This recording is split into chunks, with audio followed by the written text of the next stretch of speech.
Sœur Marie-Lydie, je te vois très contente là.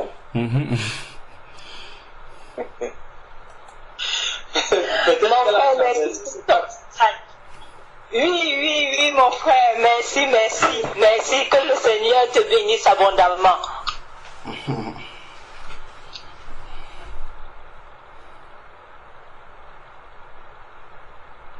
Amen. Donc toi, tu as traversé ce cap, ma sœur. Non, mon frère, est-ce que je peux dire que j'ai traversé? C'est le combat quotidien. Vraiment le combat quotidien. Et je travaille, le Seigneur m'avait déjà interpellé sur les murmures que je faisais. Et bon, malheureusement, je n'ai pas encore traversé ça, mais c'est le combat quotidien. C'est le combat. Et aujourd'hui encore, il m'a encore enseigné quelque chose. Il y a une amie qui doit organiser l'anniversaire de son enfant. Et pour ne pas aller les bras ballants, je me dis, bon, qu'est-ce que je peux apporter? Et elle me demande d'apporter le gâteau d'anniversaire.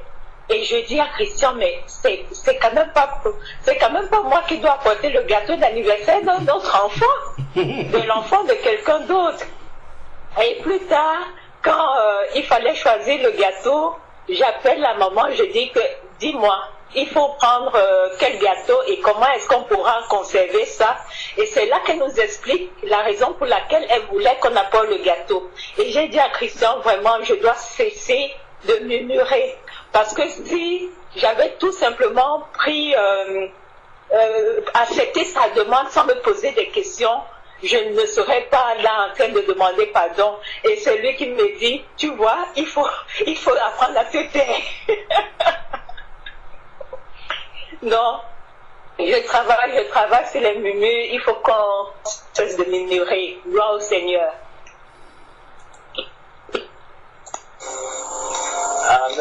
Amen. Que Dieu te fortifie, ma soeur.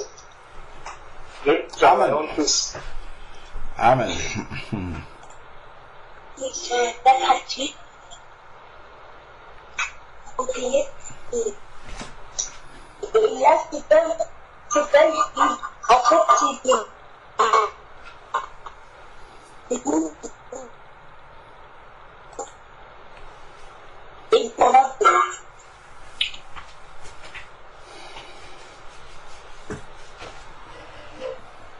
Ma soeur, on ne te suit pas du tout, hein.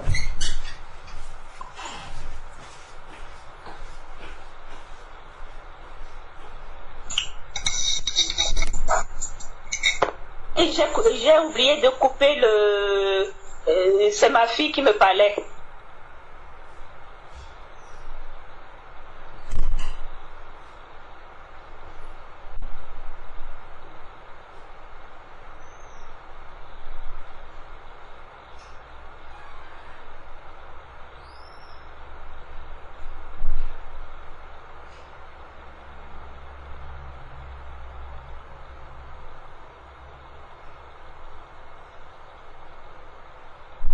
Ok.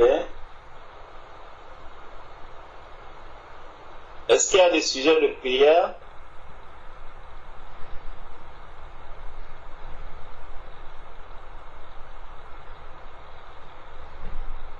Ou une question par rapport à...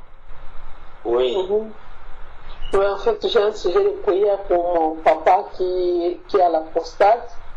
Normalement, on devait opérer, c'était hier, jeudi, mais il a fait la fièvre. Donc, on ne sait pas la faire opération. Donc, il faut attendre jusqu'à lundi pour voir qu'est-ce qu'ils vont faire. Mais, en attendant, il m'avait téléphoné pour dire qu'ils ont 2 résultats. Dans l'échographie, ça montre autre chose et dans le sang aussi, ça montre autre chose. C'est pour cela le médecin, pour être rassuré, ils ont préféré de lui faire endormir pour couper une partie de la peau, là où il est malade, parce qu'il a les prostates, pour bien voir et fixer qu'est-ce qu'il faut-il faire là. Donc vraiment, c'est ça mon sujet de prière, que le Seigneur puisse intervenir, que vraiment lui-même, qu'il soit le médecin, le docteur, c'est là sa volonté, s'il fait qu'il soit opéré. Mais on lui avait dit que la prostate était dans un stade avancé, donc le côté gauche est déjà abîmé. Donc on lui a dit que non, il lui reste 2 ans à vivre. Mais ça, c'est les médecins du monde. Mais nous, on sait que notre Dieu, il est au-dessus de ça. Donc je crois à sa parole et je mets ma foi qu'il va faire des miracles. Pourquoi pas? Donc c'est ça.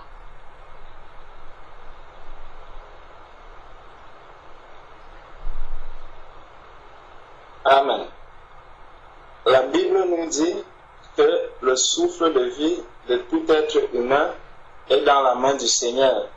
Le souffle de vie de tout être humain n'est pas dans la main de la maladie. Donc ce n'est pas la maladie qui ordonne qu'aujourd'hui telle personne va mourir ou que telle personne va faire telle ou telle chose. Non, c'est Dieu qui tient le souffle de vie de tout être humain. Donc ça, c'est le pronostic humain. C'est les hommes qui prennent ce pronostic, mais en tant qu'enfants de Dieu, nous ne devons pas croire au pronostic des hommes par rapport à la maladie. Parce que si Dieu donne le souffle de vie, c'est lui seul aussi qui peut le retirer. Prenons un peu Job chapitre 12.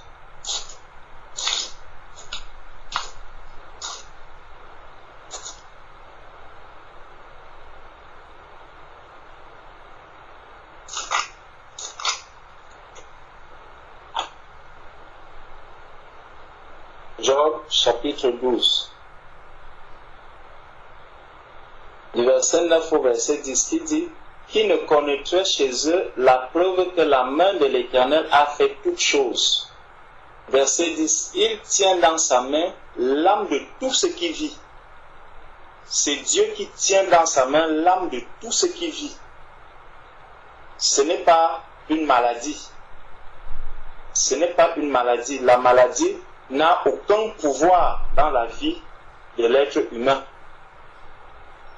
Même si l'homme souffre, est-ce que vous n'avez pas vu dans les hôpitaux des personnes, une personne qui est couchée là, on ne sait pas sur quoi est-ce qu'il tient, on ne sait pas sur quoi est-ce que cet être humain tient, mais il est quand même couché là. Encore que ici on va dire c'est dans les hôpitaux, même dans nos pays en Afrique où la médecine n'est pas développée, tu vas voir quelqu'un qui est, on peut dire fini, mais il est couché là.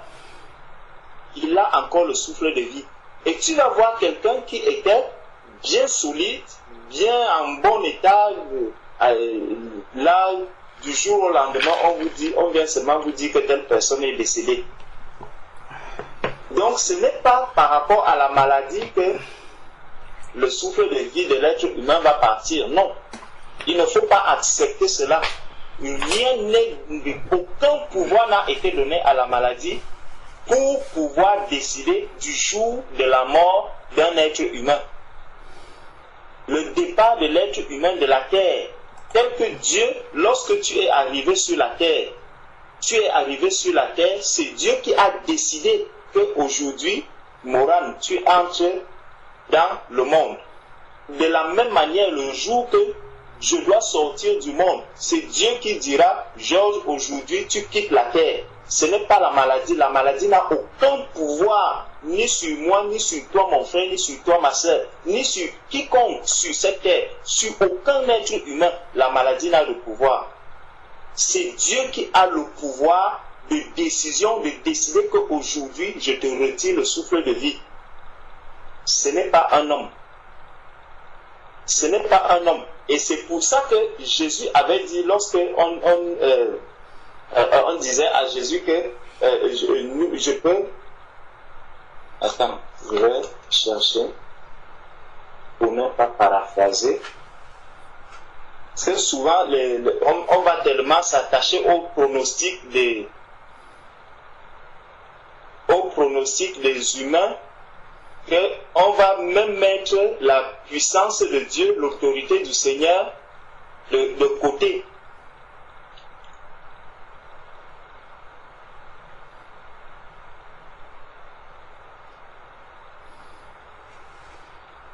Excusez-moi une minute.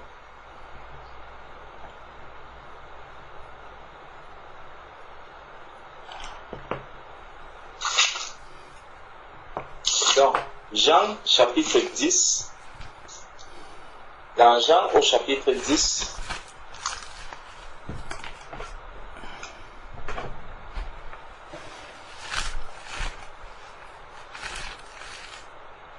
dans Jean chapitre 10, c'est Jésus qui est en train de parler. Il dit, personne ne me l'ôte, mais je la donne de moi-même. J'ai le pouvoir de la donner et j'ai le pouvoir de la reprendre. Tel est l'ordre que j'ai reçu de mon Père. J'ai le pouvoir de la donner et j'ai le pouvoir de la reprendre. La vie d'un être humain ne dépend pas du diagnostic que les médecins vont donner à l'hôpital. La vie d'un être humain sur la terre ne dépend pas de l'état d'avancement d'une maladie dans le corps d'une personne. Il faut que ces diagnostics sont là pour balayer notre foi, la foi que nous avons au Seigneur. Donc, c'est que si je mets, si j'accepte le pronostic que les humains ont dit, ils vont dire, je me rappelle, il y a mon beau-père qui était venu ici en France se soigner. Il avait passé, je crois, près d'un an. Il avait passé près d'une année ici en France. On lui avait proposé les dialyses. Il a refusé les dialyses. On lui a dit, bon, comme tu refuses, on va donc arrêter de te faire des traitements. Il a dit oui, j'accepte. Et quand il partait, il retournait au Cameroun, on lui avait dit qu'il va juste attendre des mois, puis il va mourir. Il a encore fait 4 ans. Il a encore vécu 4 ans sur la terre. Et c'est quelqu'un qui croyait en Dieu. C'est quelqu'un qui avait, et c'est justement pour ça, parce qu'il refusait, il disait que non, je ne veux pas, moi je crois en Dieu. Il a été converti dans une assemblée où il refusait même le traitement à l'hôpital, où on guérissait uniquement par la foi. C'est lorsqu'il est venu ici en France que son fils lui a dit non, papa, moi je vais t'amener à l'hôpital. Il est à l'hôpital, mais à l'hôpital il a refusé les dialyses. Il a refusé, il a dit ça, je ne peux pas le faire. Il est retourné au Cameroun. Donc, ce n'est pas le diagnostic. Combien de personnes à qui on a dit, tu vas mourir dans 3 jours, tu vas mourir dans 4 jours, et les personnes sont restées encore en vie. Donc, n'acceptons pas les diagnostics où les hommes vont commencer à dire, je vais, il lui reste comme il est dans un état de maladie trop avancé, il faut donc accepter que commencez même déjà à préparer son cercueil, commencez à préparer ceci, préparez-vous pour son départ. Le Seigneur nous dit, prépare-toi à la rencontre de ton Dieu. Chaque jour, chacun de nous doit se préparer à rencontrer Dieu. Ce n'est pas parce que je suis déjà malade que je dois commencer à me préparer à rencontrer Dieu. Je dois préparer ma rencontre avec Dieu tous les jours. Donc refusons ces pronostics que les hommes disent. Et si nous voulons même accepter ces pronostics, que chacun de nous se dise que moi, Dieu me dit que je peux te retirer le souffle de vie maintenant. Donc je me prépare à rencontrer Dieu maintenant. Et que à chaque instant, je me dise mon pronostic vital est engagé. Donc je peux quitter la terre immédiatement. Ne croyons donc pas aux pronostics des hommes que les hommes donnent par rapport au nombre de jours qui nous restent à vivre sur la terre. Jésus a dit qu'il donne, et c'est lui qui reprend le souffle de vie. L'âme de tout être humain est dans la main du Seigneur. Ce n'est pas dans une maladie. Ce n'est pas la maladie qui décide du jour où j'arrive sur la terre. Si elle décide du jour où je quitte la terre, est-ce que c'est elle qui a décidé du jour où j'arrive? Non. C'est celui qui décide de l'arrivée, qui décide aussi du départ. C'est comme ça. Et ce n'est que Dieu, lui seul. Donc, ma sœur Morane, balaie cette idée-là de ta tête au nom de Jésus-Christ. Que cela sorte de ta tête. Refuse que papa peut quitter la terre, soit dans 2 ans, dans 2 mois ou dans ceci. Tout ce qu'ils ont dit là, prends-le pour un papier qu'ils ont écrit. Tu prends le papier, tu gardes. Tu gardes tes yeux portés sur Jésus-Christ et sur ce que Jésus-Christ a dit. Amen. Amen. Amen. Amen.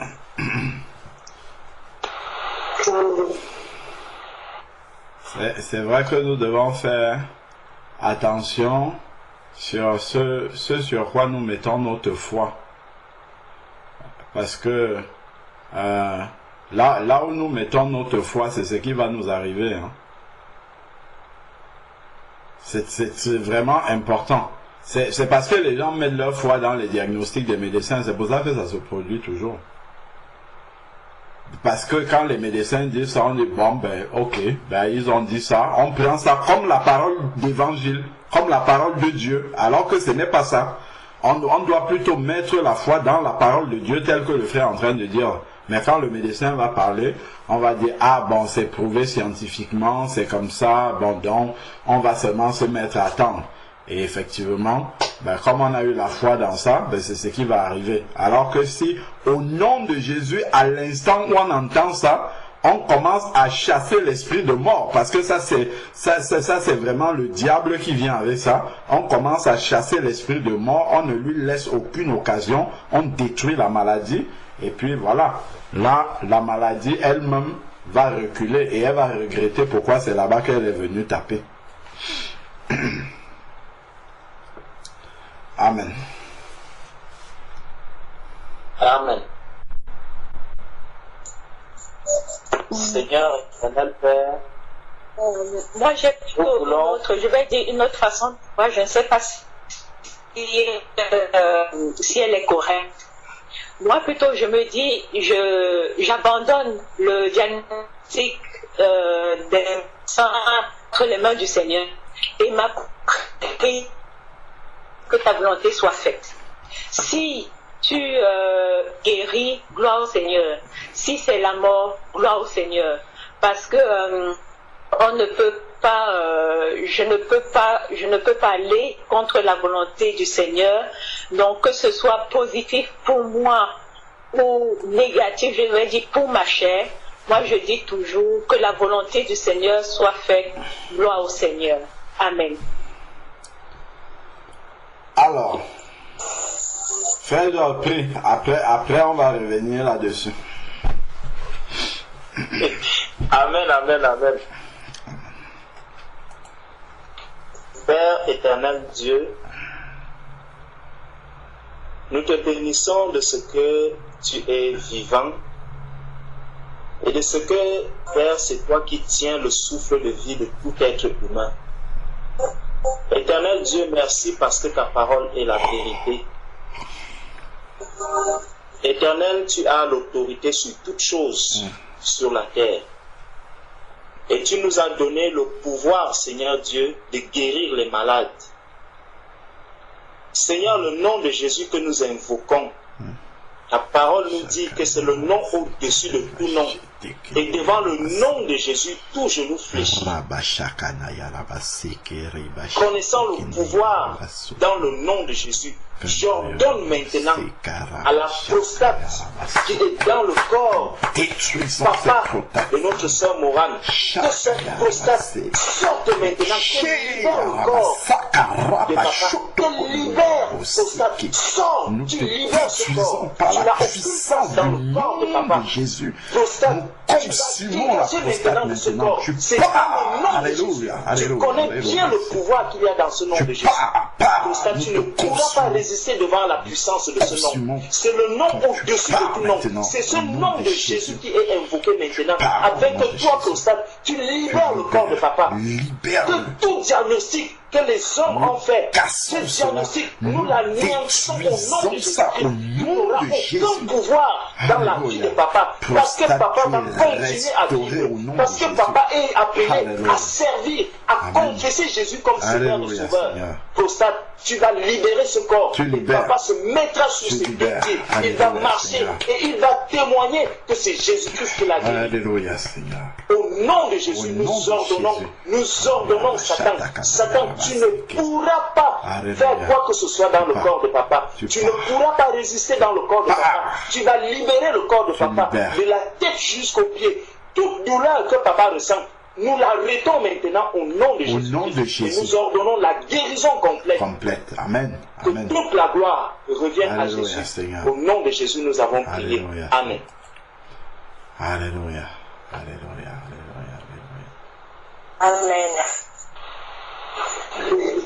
Amen. Amen. Gloire à Dieu. Amen.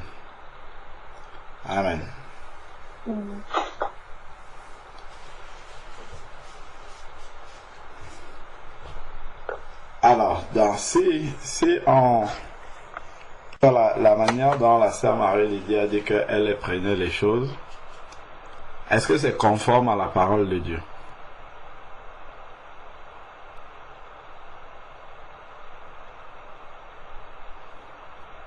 Est-ce qu'on a compris moi, je ne crois pas. Est-ce qu'on a compris comment Marie-Lydie, elle a dit qu'elle prenait les choses? Elle abandonne le diagnostic des médecins entre les mains du Seigneur. Là, on n'est plus sur le cas du papa de Morane. Là, on est dans la généralité maintenant. Nous, on sait que la prostate est déjà détruite au nom de Jésus. Donc, nous, on ne parle plus de ce cas-là. On parle maintenant dans la généralité. On a fini déjà avec la prostate. Donc, la sœur dit que elle abandonne entre les mains du Seigneur. Si c'est que le diagnostic des médecins s'accomplit, elle va dire, c'est la volonté de Dieu, gloire à Dieu. Si c'est que ça ne s'accomplit pas, elle prend aussi dans la joie.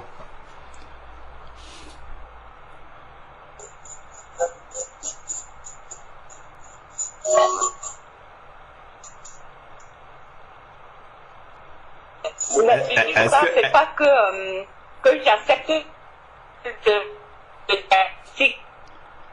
oui. Ici, je raconte, c'est par rapport à ce avec Christian, je vis chaque jour. C'est vraiment refuse la maladie. Bon, je sais pas comment m'exprimer. Je refuse la maladie, mais tout en m'abandonnant totalement, entre les mains du Seigneur. Mais je vais dire, allez, en sachant que le Seigneur a déjà exaucé ma prière. Donc, je sais pas si si je me fais vraiment comprendre au niveau de mon état. D'accord. Bon. Elle s'abandonne entre les mains du Seigneur. Bon, je ne sais pas si j'ai bien compris, mais je ne vais plus, je ne vais pas m'appuyer sur ce que tu as dit, mais je vais simplement rappeler la volonté du Seigneur telle qu'il nous l'explique dans la parole, afin que on ne puisse pas donner une autorité au diable qu'il n'a pas. Alors,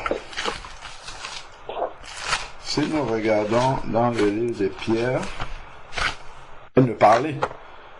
Parce que la cantine de l'enfant, ce n'est pas de notre vie que nous payons pour que l'enfant puisse manger à la cantine.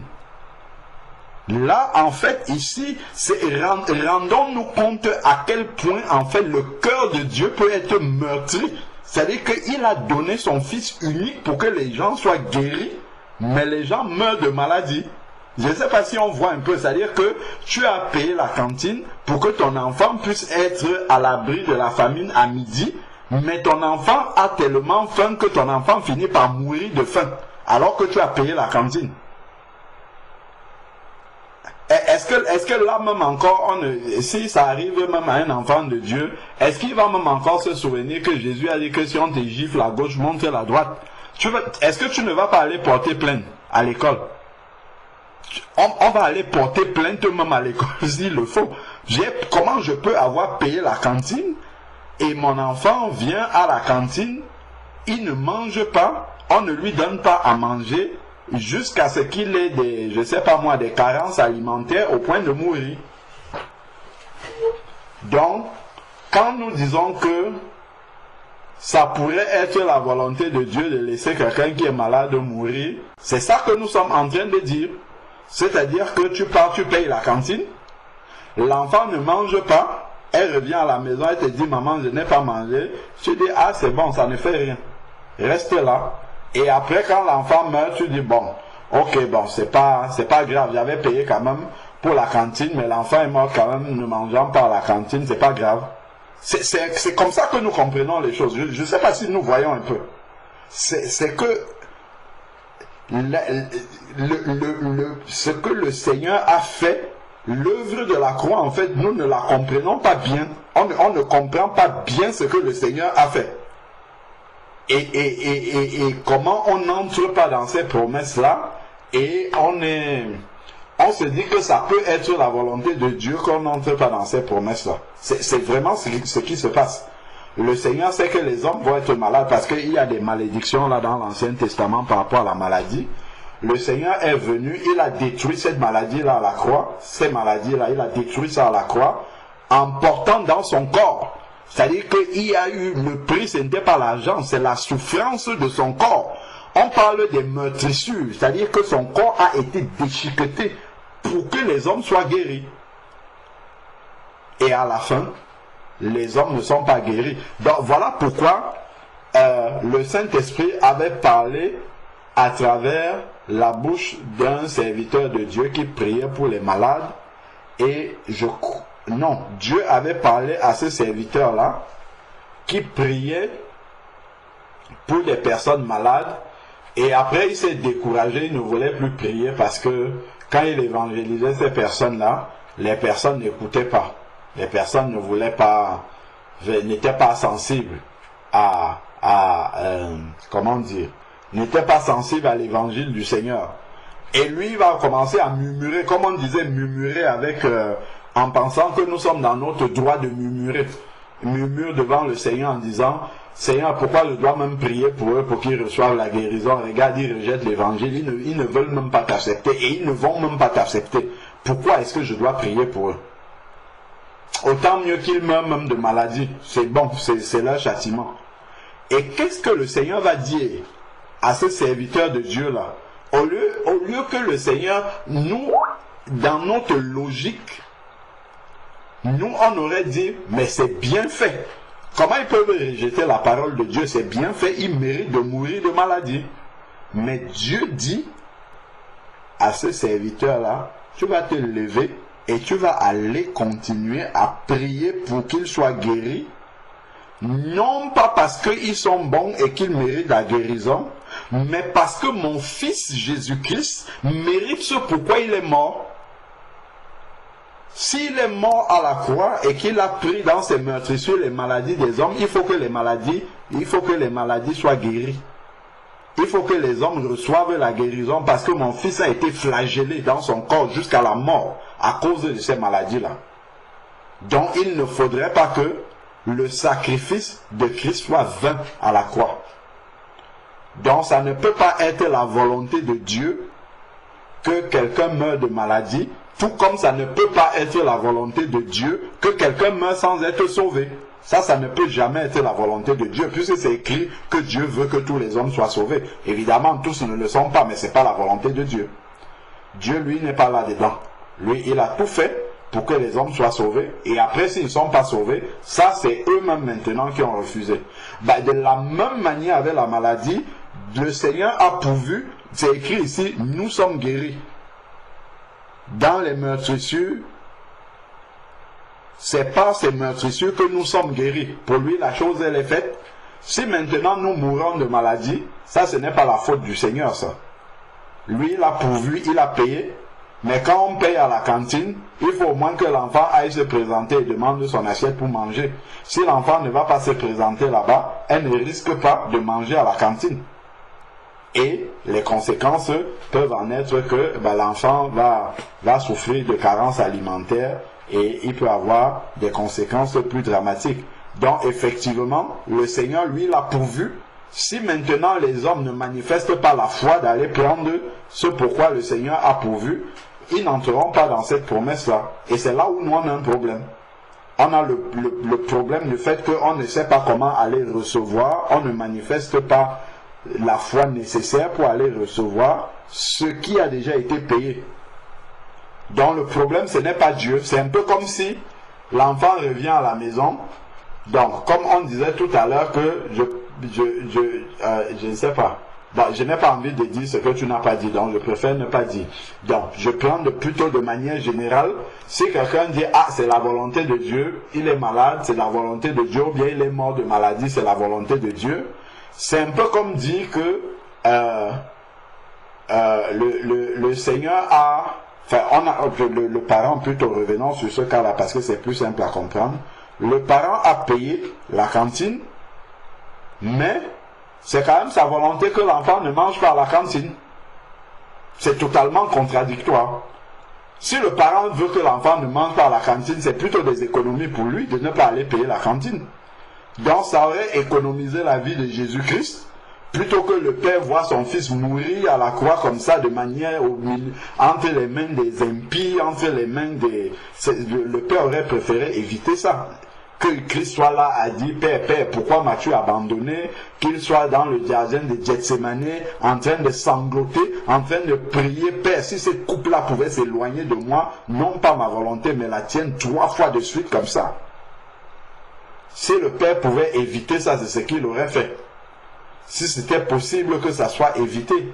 Donc, comment pouvons-nous concevoir dans notre esprit qu'après avoir payé ce prix-là, qui a fait souffrir autant le Père, après ils disent que bon, le Père dit bon, ok, les gens sont quand même malades, c'est ma volonté, l'enfant ne va pas manger à la cantine, c'est pas grave, j'ai payé, mais bon, il peut ne pas manger, c'est pas grave, j'ai jeté l'argent par la fenêtre comme ça, mais c'est pas grave, sachant que quand l'enfant ne mange pas à la cantine, en plus il y a des conséquences physiques sur cet enfant-là.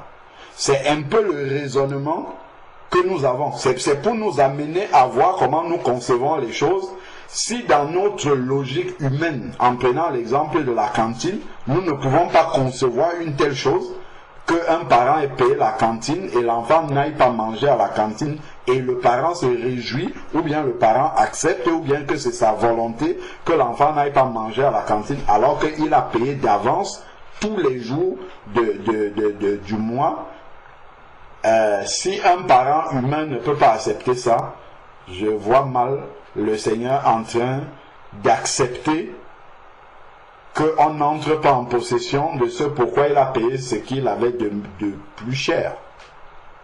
C'est vraiment comme ça que nous devons comprendre les choses. Et regardons donc jusqu'à quel point le Seigneur peut être, comment dire, attristé. Peut être, parce que c'est ça qui va être la réaction d'un parent. Que nous avons payé la cantine à notre enfant et il n'aille pas manger. Le parent ne va être que attristé par ça. Attristé que l'enfant souffre comme ça, que l'enfant ne mange pas à la cantine comme un enfant dont les parents ne peuvent pas pourvoir à ce qu'il mange à la cantine, alors que les parents ont pourvu.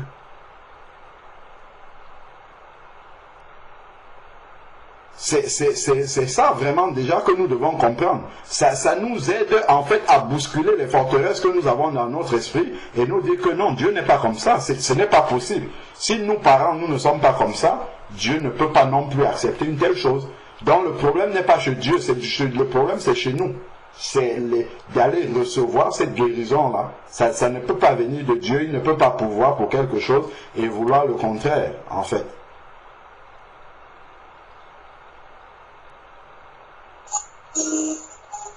Est-ce que jusque-là, nous voyons un peu... Je peux intervenir, frère. Oui, bien sûr, ma soeur. Allô? Oui, Allô? oui, ma soeur. Allô? Oui, on te suit.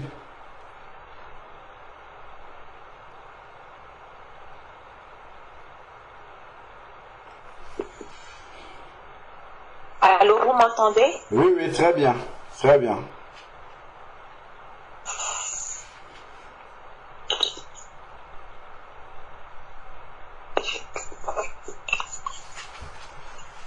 On te suit, c'est Marie-Lydie, on te suit.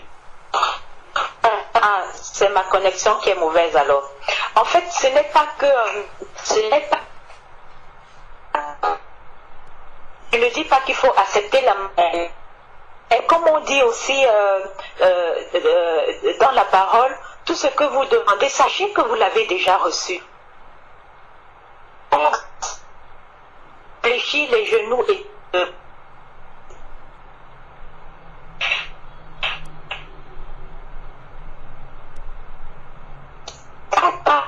Continue mon chemin.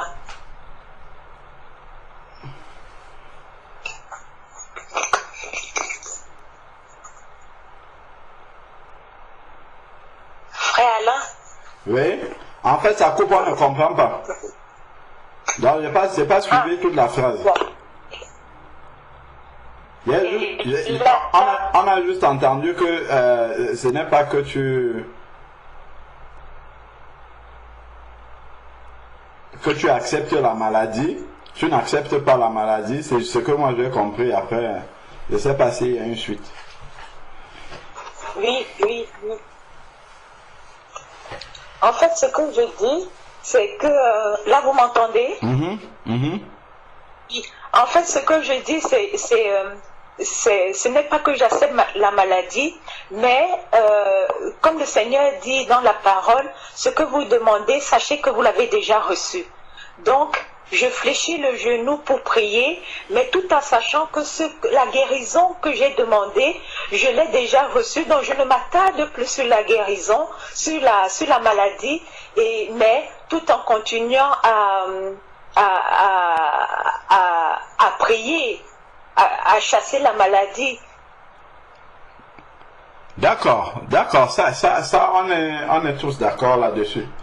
En fait, je crois que la question sur laquelle nous étions en train de partager, c'est d'accepter le diagnostic des médecins, parce que effectivement, si tu as considéré que tu as reçu, que Dieu a exaucé par la guérison, ça veut dire que le diagnostic des médecins, tu n'en tiens pas compte. Et c'est ça qui revient à ce que le cas que Moran a posé. Donc c'était vraiment par rapport à l'acceptation du diagnostic des médecins. C'est vraiment par rapport à ça que nous parlons. Allô? Oui. Ouais, moi je voulais juste donner un témoignage qui est vraiment capital. Je crois que le frère Lawson a parlé de ça au début pour les diagnostics. En fait, quand Thierry a fait AVC, le temps d'appeler les ambulanciers pour venir lui secourir, ils sont venus avec un camion. Après, c'est le deuxième. Le deuxième, parce que chez nous, quand le petit ambulance là, il vient, vraiment là, c'est Dieu qui intervient. Si Dieu n'intervient pas, la personne, normalement, il meurt. Parce que ça, c'est les docteurs qui viennent. Alors, quand le deuxième ambulance est venu, c'est là où je réalisais que non, Thierry, il est vraiment malade, donc c'est pas de la blague, il est malade. Alors, on nous a pris, on nous a menés dans l'hôpital le plus proche. On arrive là-bas, ils nous ont laissé au moins 45 minutes sans rien faire. En attendant, la personne, elle saignait déjà dans le cerveau. Alors, on nous a dit non, pas ici, on va vous transférer dans un autre hôpital. Alors, on nous a pris encore avec l'ambulance, on est parti dans un autre hôpital, là-bas, il y avait des spécialistes. Alors quand on est arrivé juste, on l'a pris, on a fait l'échographie, tout là, après ils viennent, bon, tu es qui? Moi j'ai dit non, moi je suis sa femme. Après le docteur me dit non, madame, désolé, moi je dis ça, comment ça désolé? Il me dit, le monsieur, il ne va pas survivre. Dans 4 jours, il va mourir. Moi, j'ai dit au docteur, comment ça? La personne qui parle, vous voyez qu'il a sa force, il tient encore. Comment la personne va mourir? Le docteur, il a dit oui, parce que il avait commencé à saigner dans sa tête, donc tout le cerveau est embumé en fait par le sang. Donc, on ne peut rien faire, alors on attend. Normalement, c'est 4 jours. S'il dépasse 4 jours et qu'il vit encore, là, on doit faire l'opération. Mais l'opération, c'est juste 50%. Alors, soit il reste invalide, il va connaître personne, soit il va mourir. Alors, j'étais là, quand le docteur a dit ça, moi, j'ai dit, non, monsieur, le docteur, moi, je ne crois pas. Pour moi, mon mari vivra. Alors, le docteur, il a dit, mais pourquoi vous ne me croyez pas? Attends, je vais aller appeler les neurologues. Alors, le docteur, là, est parti appeler les neurologues. Le neurologue est venu me dire, ben, madame, le résultat que le docteur vous a donné, c'est ça. Votre mari va mourir dans 4 jours. Mais c'est comme si c'était une choc. On m'avait dit, ben, lui, il vient de dire ça, là maintenant c'est l'autre encore qui vient de dire ça, j'étais vraiment, je ne savais plus quoi faire, comme si on m'avait coupé les pieds, tout, donc vraiment, comprenez mon émotion. Alors, quand le docteur s'est tourné, elle a fait au moins 4 pas, je l'ai appelé directement, s'il vous plaît monsieur le docteur. Alors le docteur là, il s'est retourné, il m'a regardé, il m'a dit, vous m'avez appelé, j'ai dit oui. Il dit, quoi madame? On était vraiment à une distance là. Je dis, monsieur, le monsieur que vous voyez là, que vous avez mis là, que vous avez donné 4 jours de vie, ce monsieur-là, il vivra. Il vivra, il ne mourra pas. Le docteur là, le neurologue, il me regarde, il me dit, madame, vous êtes qui? Je dis, je suis sa femme. Il vivra. Les 4 jours que vous avez donnés là, lui, il va traverser ça. Le docteur me dit, qu'est-ce qui vous fait croire ça? C'est parce que vous n'êtes pas docteur, nous on a diagnostiqué, le docteur est venu te dire, vous n'avez pas cru, moi je suis venu te dire, tu n'as pas cru, toi tu es qui? Est-ce que tu as fait de la médecine? Moi je dis non. Mais qu'est-ce qui vous prouve que ce monsieur vivra? Je dis, c'est la foi. Alors le docteur là qui me demande, qu'est-ce que c'est la foi? Je lui ai dit, la foi est une ferme assurance des choses qu'on espère, une démonstration de celles qu'on ne voit pas. Alors le monsieur, il m'a regardé, il m'a dit, vous êtes de quel pays? Moi j'ai dit, je suis du Congo. Elle m'a dit, quel Congo? J'ai dit, Congo-Kinshasa. Alors le monsieur, il est retourné, il est parti. En attendant, tous les Thierry, hein, l'identité, tout, ils avaient pris ça. Donc ils attendaient 4 jours. Thierry, il était dans les soins intensifs. Ah bon, il était à moitié inconscient. Mais au fur et à mesure que les jours s'avançaient, il s'en sombrait encore. Il était dans un coma artificiel. Alors nous, on était là, on a demandé des prières par-ci, par-là. On priait. Et c'était le 4e jour où ils avaient dit que Thierry va mourir. Alors la nuit, le Seigneur a dépêché un ange pour venir me dire, en fait, il ne mourra plus. On m'a fait voir Thierry assis sur le fauteuil à la maison. Il était sorti de l'hôpital, mais on m'a dit, l'ange m'a dit, il restera paralysé. Il va plus mourir, mais il va rester paralysé. Alors, malgré tout ça, j'ai reçu le message de je n'avais pas, je vois, ce que j'ai ça ne manifestait pas. Alors, on a continué à prier et le 10e jour après, il était toujours sur le coma artificiel. Le 10e jour après l'heure de visite, nous on était là, on n'était que des femmes, hein, on priait, mais en fait on chantait, on priait. Alors, quand on a ouvert les yeux pour dire Amen, et je vis Thierry qui en fait, il a transpiré. Chose faite qu'il ne transpirait pas depuis qu'il était rentré à l'hôpital. Il a commencé même à changer de couleur. Donc vraiment, il y avait plus rien. Alors, Thierry a commencé à transpirer.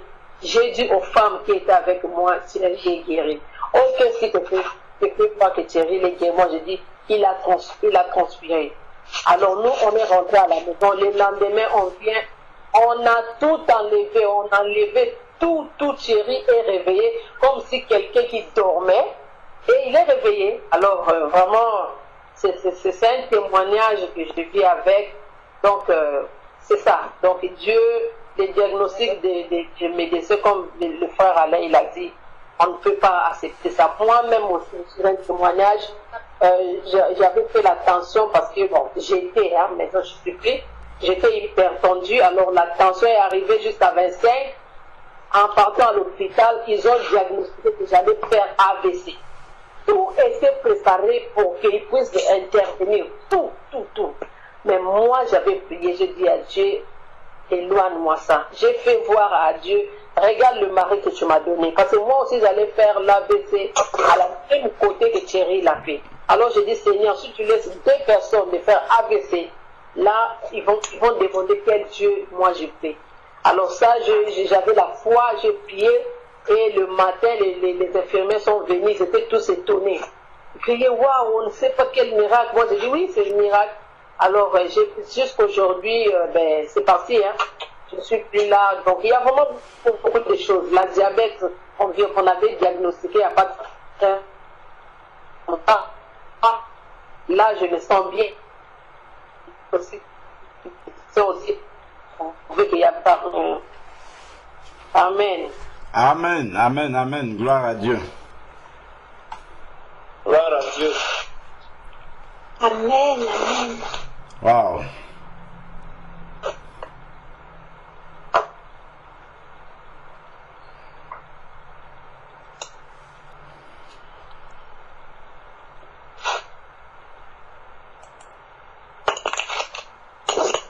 Il te sera fait selon ta foi. Amen. Amen.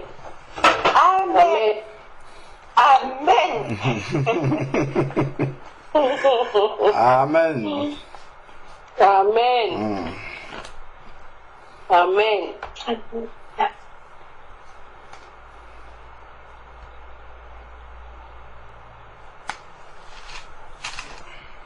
Et mes frères, il y a un moment, je méditais sur les guérisons du Seigneur. Et bon, je me suis arrêtée. En fait, je constatais que dans certains cas, il disait, va et ne recommence plus de peur qu'il t'arrive quelque chose de plus grave.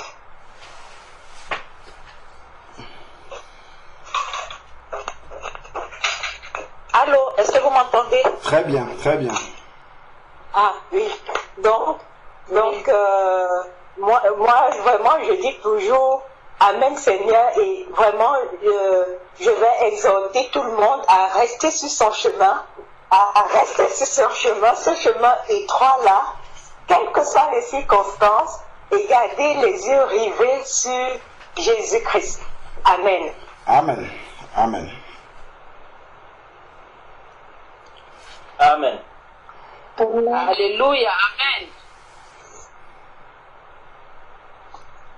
Moi aussi, j'ai un témoignage de la foi. Aujourd'hui, je suis sorti pour aller accompagner les enfants au parc. Les enfants étaient en train de jouer et moi j'évangélisais. Alors j'ai commencé à partager avec un monsieur. On a partagé. Le monsieur me dit que chacun a un Dieu, chacun a son Dieu.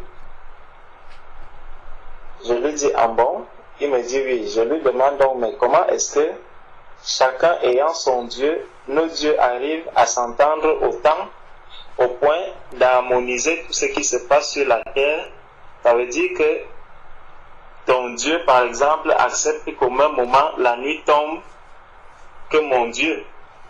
Je dis, waouh, nos dieux arrivent vraiment à s'entendre. C'est quelque chose de merveilleux.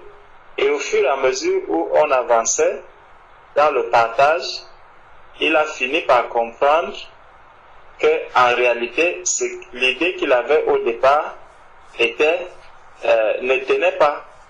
Parce que je lui ai dit que si tous les hommes avaient chacun son Dieu, c'est que soit nos dieux sont tellement faibles et il y a un Dieu tellement puissant qui arrive maintenant à dominer sur tous les autres dieux au point de leur soumettre sa volonté. Donc on a échangé pendant bien longtemps. Je lui ai parlé de la nouvelle naissance et tout. Donc il a fini par accepter, par croire qu'effectivement il y a un Dieu qui est suprême, un Dieu puissant. Il a fini par comprendre qu'il y a Jésus-Christ qui est notre avocat parce qu'on l'a partagé. Et quand on a fini donc de partager, on n'avait même pas encore fini, il a commencé à pleuvoir, donc les gouttelettes tombaient. Et il me dit, bon, j'aurais encore souhaité continuer à partager avec toi, mais là, il pleut déjà, il faut que je parte rapidement. J'ai 30 minutes de marche, comme il était à vélo. Et je lui ai dit, le Dieu qui m'a permis de partager cette parole avec toi, c'est lui qui fait tomber la pluie et c'est lui qui arrête la pluie. Et sache donc que tu arriveras chez toi à sec, il ne pleuvra pas.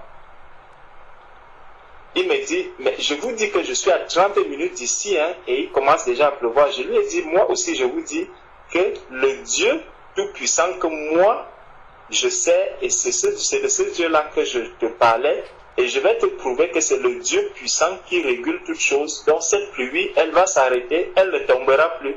Tu arriveras chez toi sans pluie. Il est parti, on s'est séparés à 20h. J'ai commencé à regarder sur ma montre. Et je ne me suis plus attardé dessus.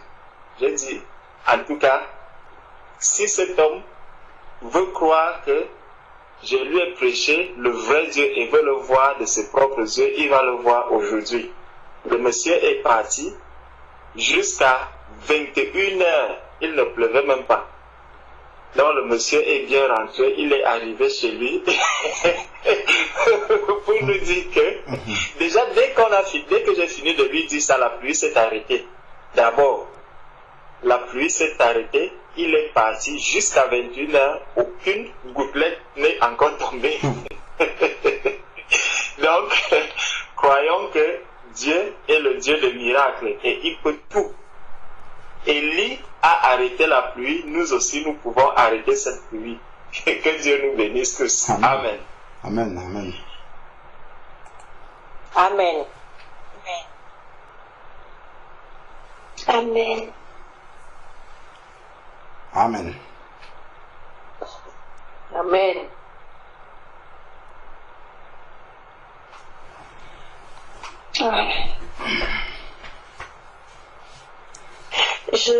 Je vais également échanger, du moins témoigner, faire un témoignage sur la foi. J'arrive un peu en cours de route, mais bon.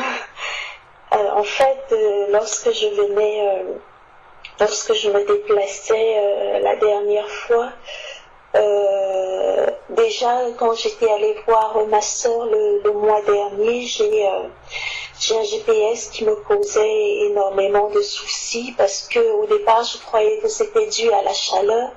Donc je mettais le lieu où je désirais me rendre. Et au bout d'un moment, dès que je l'allumais, le GPS se perdait, il n'arrivait pas à trouver où on devait partir. Et donc, quand je suis allée chez ma sœur, j'ai prié avant d'y aller, longtemps à l'avance. Et quand j'ai mis le GPS en route, pour partir, il y a eu aucun souci. Et pour revenir, en fait, ça s'est passé dans la voiture environ à un niveau de la route où je pouvais me retrouver. J'ai senti, et en fait avant j'avais pas fait attention à ça, c'était comme si des serpents envahissaient la voiture, j'entendais des sifflements de serpents dans la voiture et tout de suite le GPS qui se mettait, qui était perdu. Donc j'ai prié et puis rien ne s'est passé. Et en fait, c'était un endroit où je pouvais reconnaître la route. Donc j'ai remercié l'Éternel parce qu'il a permis que je rentre quand même si le GPS s'est mis à défaillir à quelques mètres de la maison. Et là, pour aller à Paris, j'ai dit à l'Éternel, il faut pas, là je connais pas du tout la route, il ne faudrait pas que j'arrive en retard au baptême de la sœur, et puis au retour j'ai les enfants. Donc si jamais le GPS se perd comme ça en race campagne, je vais pas pouvoir m'en sortir. Et j'ai allumé le GPS du début à l'aller comme au retour, aucun problème ne s'est passé.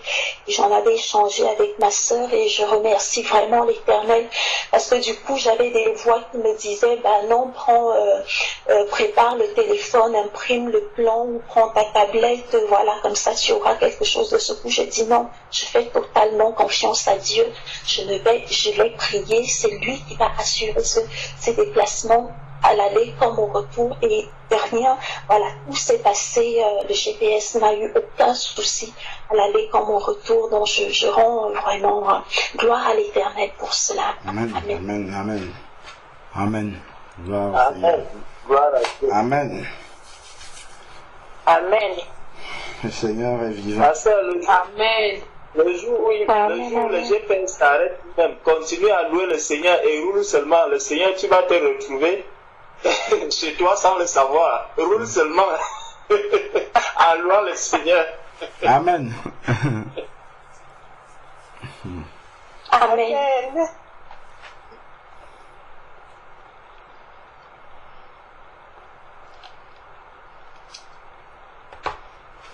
Justement, pour donner le témoignage du GPS, je vais donner le témoignage du GPS, ma soeur. Le frère Alain connaît ce témoignage.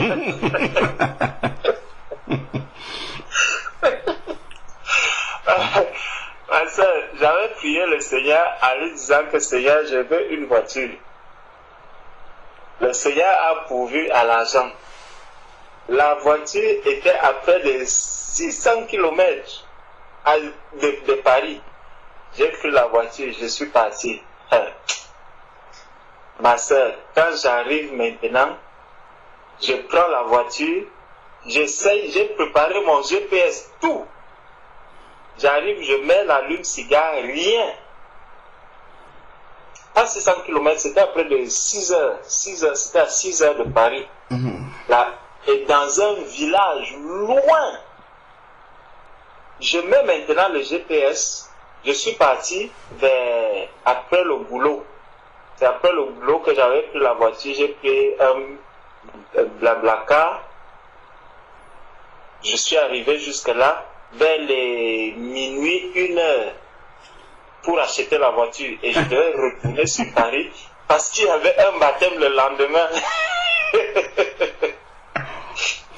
Donc, quand j'arrive même pour acheter la voiture, le monsieur me regarde à 1 heure du matin, il me dit, mais tu as acheté un véhicule dans la nuit? Je lui dis oui.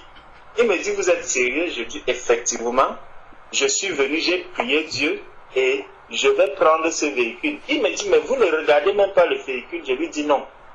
Si Dieu a permis que j'arrive ici, ce véhicule-ci, il est à moi et Dieu me permettra d'arriver chez moi. Ma soeur, je t'assure, j'ai pris l'argent, je lui ai donné. Dans la nuit, dans l'obscurité, je lui ai demandé une seule chose, accompagne-moi là où je peux faire le plein du carburant. Je suis parti, j'ai fait le plein. Dès que j'ai fait le plein, j'ai démarré la voiture. J'essaie l'allume-cigare. L'allume-cigare ne fonctionne pas. Je dis, hey, comment je vais faire maintenant?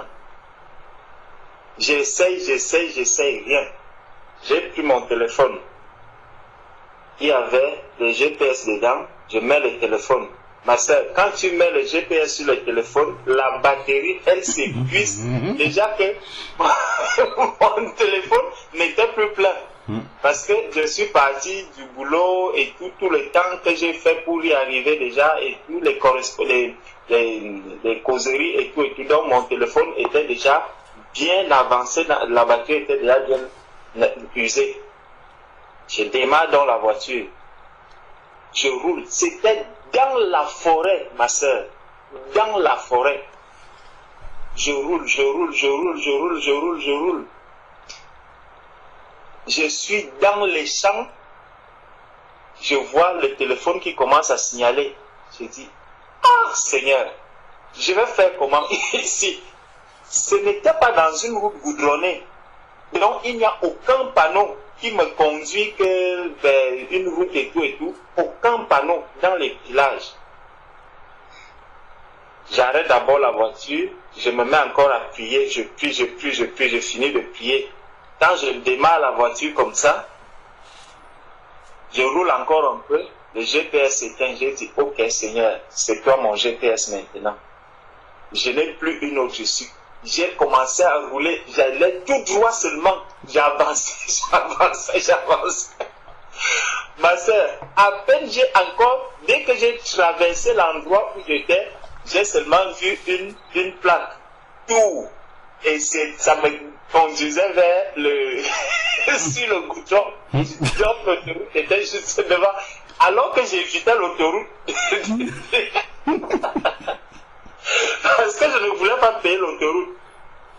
Ma soeur, voilà que je conduis, j'arrive maintenant à Tours. Je vois le goudron, je vois un panneau qui m'indique Tours. J'ai commencé à suivre ce panneau. J'ai suivi. Je suis arrivé dans Tours. J'ai commencé maintenant à rouler. J'ai suivi Paris. Je n'avais jamais roulé sans GPS. Je suis arrivé, à certains moments, je m'arrête, je me repose un peu, je reprends la route. J'ai commencé à suivre les panneaux. Arrive maintenant à Paris, parce que je cherchais une plaque Bobigny. J'ai encore tourné. Je me rassurais juste que j'ai le carburant. J'avais le carburant, je roulais. Ma soeur, à 6 heures du matin, j'étais garé devant ma maison pour rendre grâce à Dieu. Et l'après-midi, j'étais au baptême. Donc, c'est Dieu qui est notre GPS, ma soeur. Amen, gloire à Dieu. Dieu soit béni. Amen. Gloire au Seigneur. Amen.